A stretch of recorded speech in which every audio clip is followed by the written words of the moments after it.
Last Christmas I gave you my heart. Very next day you gave it away. This year, to save me from tears, I'll give it to someone special. As you already know, I'm a musical genius. Just to let you know. Not bragging though. Okay, so like for my last video, the video where I came out to my Japanese mom, so to the 20% of you who watched it, thank you so much. But to the other 60% of you, who just watched the beginning, or they saw my Instagram post of it but didn't even watch the video, now almost everyone thinks I'm gay.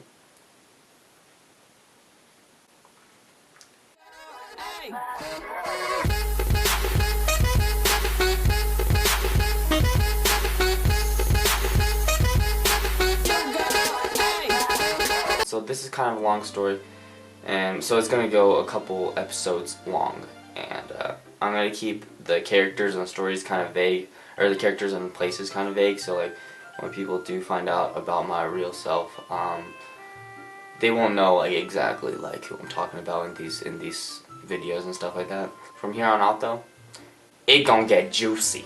Let's begin. So on the first day of school in my English class, we did this like musical chairs thing to like meet new people and introduce ourselves.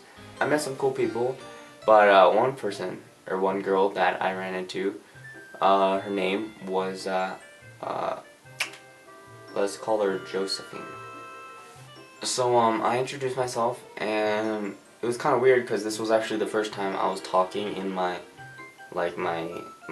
accent at school. So I was kind of like shaky, but you know, I managed.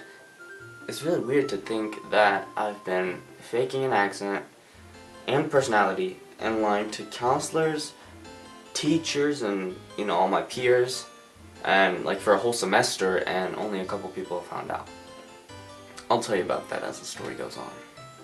So, but anyway, this was my first time I was talking in an accent at school, but you know, I did it, and I told her that I like to dance and I make videos. That's when I realized that I said I made videos. I was just like standing there freaking out, like just like waiting for what's gonna happen, but luckily she just moved on and started introducing herself, and I was like, phew, phew. Is that how you do it? Like, phew. Is it this way or this way? I don't know. Pew. Wait, it's not that. I say it wrong. It's like phew. Is it phew or pew? I don't know. It's pew.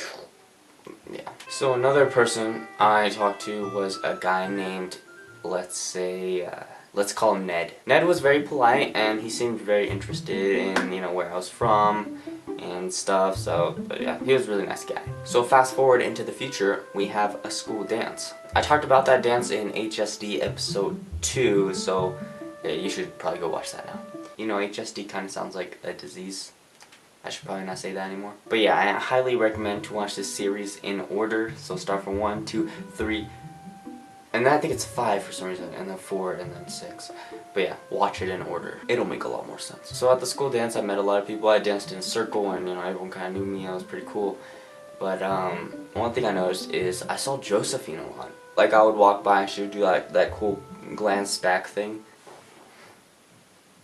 And then we just make eye contact for like 2 seconds, and I just walk by. That kind of happened a lot during the dance, but yeah, anyway, I talked to Ned a lot during the dance, and he saw me dance, and we kind of became good friends and stuff. The following weeks or days, I kind of forgot, but yeah, anyway, the following time, I noticed Josephine was like looking at me a lot, and she was like smiling every time I come through the door, or like every time like I look at her or something.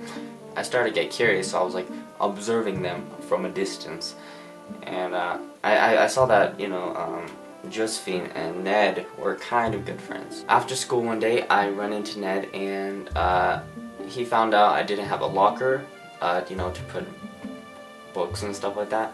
So he let me share one with him, and it was kind of funny because he's actually sharing with someone else, so it was like a main locker share thing, and that we each had our own section.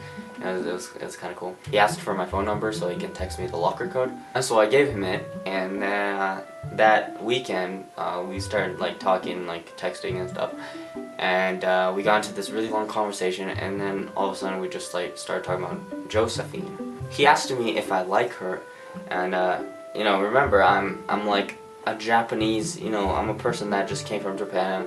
I'm not very good at English, so I gotta pretend that when he asked if I like her, I have to pretend that it's like just liking as a friend. So I'm like, yes, I like her. She is very good friend. And I also text in broken English because I'm like, I think ahead, you know. I'm like one step ahead of everyone because I'm a genius like that. But then Ned was like, oh, I mean, do you have a crush on her? Again, Happy doesn't know what, you know, having a crush means. So, you know, he hits him up with that. No, I don't want to crush her. But then he explains to me that having a crush on someone means that you want to be their boyfriend or girlfriend. I'm like, okay, I think it's safe to take another step forward. And I hit him up with that. Yes, I think I crush her. She is pretty though. I'm not like lying or anything. But then Ned hits me up with that. Well, Josephine thinks you're cute. And I was like, okay. Okay. And so basically what happens next is what you're going to see in the next episode. That cliffhanger, dog.